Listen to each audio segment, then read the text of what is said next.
Hi there! Today I'm taking you on a boat trip to Vlieland.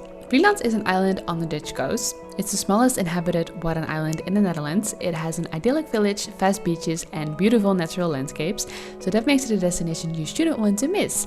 Since I live in the north of the Netherlands, I took 2 trains to get to the harbor, and from there the boat ride took around 1.5 hours.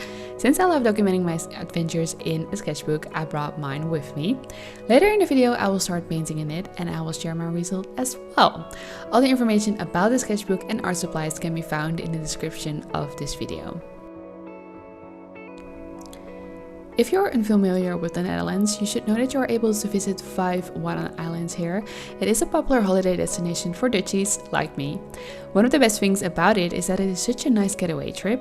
Even if you only leave the mainland for a day, you really feel like you've been away for a while. On the islands, it always blows very hard because the Netherlands has a maritime climate and because, of course, you are close to the sea. On some islands, you are not allowed to go by car, only if you live here. Most people here rent a bicycle to explore the area. What else can you expect from Dutch people after all? That's what I did as well. Even though I was here in February and it was quite cold at times, it was great to get out here. And I especially liked that it was nice and quiet. It was very nice to be able to warm up inside with a hot cup of coffee.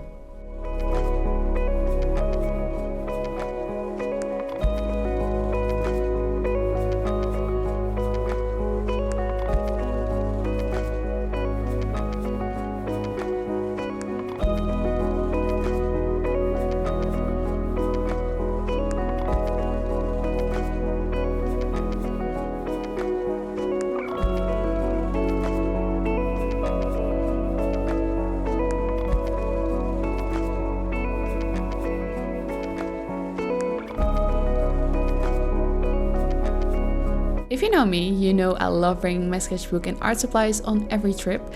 For me, it's a way to keep my memories, and instead of only taking pictures, I love capturing precious moments or wonderful landscapes and buildings in my book.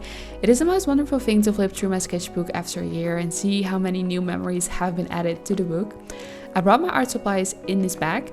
I think this is an easy way to carry your supplies. I carried these supplies the same way when I was traveling for 3 months through Europe, and it worked out fine for me.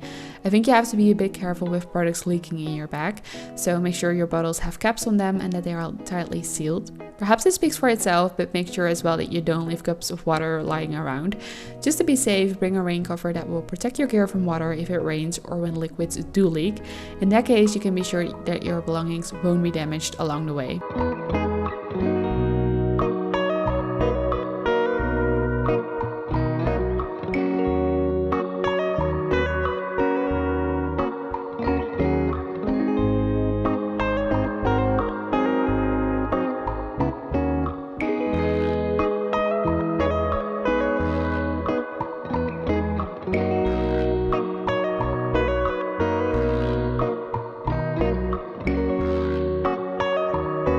Before I start sketching, let me show you a flip through of the sketches I've made so far in this travel journal. I usually use gouache in sketchbooks. It is my most used medium since 2020, and although it took me a while to get used to it at first, I now really love this paint and use it as often as possible, preferably in combination with colored pencils. I would also like to use this travel journal more often. The paper is nice and thick and can handle all kinds of dry and wet materials. I also really like that the paper has a sandy color. This makes highlights stand out very well.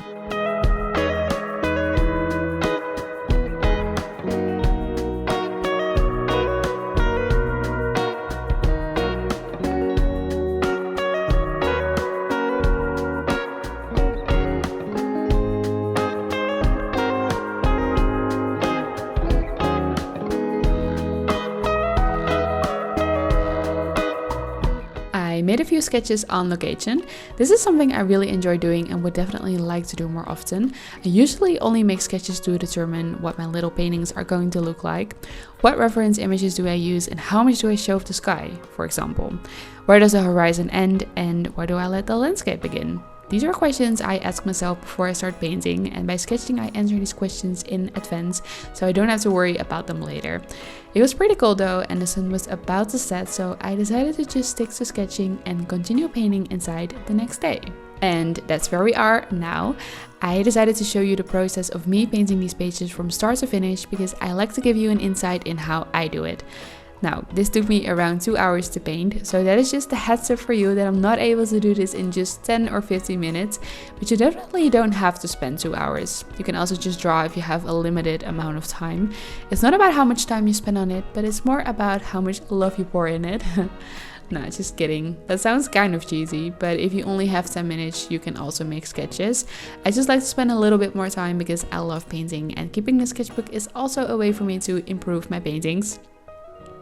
For these paintings, I used a couple of reference pictures that I took the day before. I will show them to you so you can see exactly what I'm working on. What I usually do is I start at the top of a painting and I work towards the bottom of the page. I do this because it gives me more room to make mistakes and cover them up later, but I'm also a bit afraid that if I would start with the landscape instead of the sky, I might make spots because I touched the paper with my sleeve, so that's a practical issue I don't want to have. I'm going to speed up the video so it will go a bit faster for you. I do think making some spots is perfectly fine. It's the charm of keeping a sketchbook as well. I just don't want to stain my clothes even though I'm wearing quite an old jumper. Gouache makes it easy to add multiple layers on top of each other, so you can start with a more transparent layer by adding more water and eventually build it up with more intense colors. What makes the landscape stand out immediately is by not painting with just one color. For example, if you look at the sky or a landscape, you will always notice various hues of blue or green. Especially when you see shadows, you have to include them in the painting. This might sound difficult or scary because you'll never learn how to include shadows in your painting, but it can really be as simple as just blending cream with a lighter shade, a more yellowish shade, and one that is mixed with a more brown color that reminds of umber. Just experiment with it and see what works best for you. I don't try to recreate reference photos exactly, but I try to look at the different colors I see in images and how they look together. Then I try to think away the details, such as the clouds and blades of grass for now, and focus mostly on the basics. Those are the shapes and colors of the background. I try to recreate these colors and then put a first layer on paper. I do not think too much about this because my experience is that you can always adjust a lot if you're not immediately satisfied with the first layer. And just know that if some objects or trees or houses are too difficult for you to paint, you can always make it simple for yourself, or maybe you can even leave it out altogether. Just do it your way. No one's gonna know or care anyway. You are the painter and the master of your own travel journal, so you make the rules. This thought may also make it a little less scary to just start.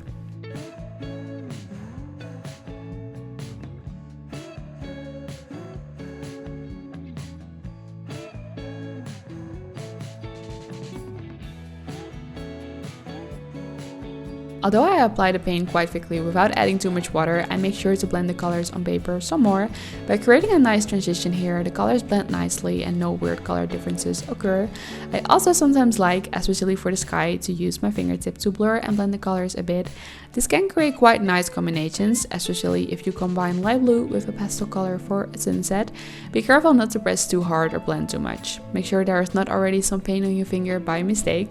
I once accidentally mixed green paint into my sky, which of course was not the intention. In this stage, you should not focus too much on details. You are able to add them later in the process. I'm going to use a fine brush to paint grass. You can use colored pencils for this as well, but first it's time to add a fence around this dune and paint the lighthouse.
I decided to take my sketchbook outside to add the last details with colored pencils there, so for now I let the pages rest for a while.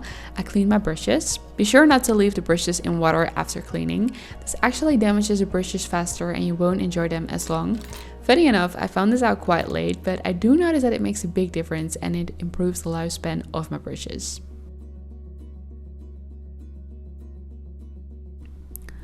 Although it was very windy outside, I did like finishing my sketchbook pages outside. As you might be able to see, I did close the book too early before the paint was fully dry, so you will notice some stains on the paper. Since 2 months, I use this gouache spray that keeps my paint moisturized. I've experienced that paint stays wet for a longer time compared to just spraying my gouache with regular water. It's not a bad thing, it's just a reminder for myself that I have to be a bit more careful the next time. For now, it's okay. I will fix the stains later at home.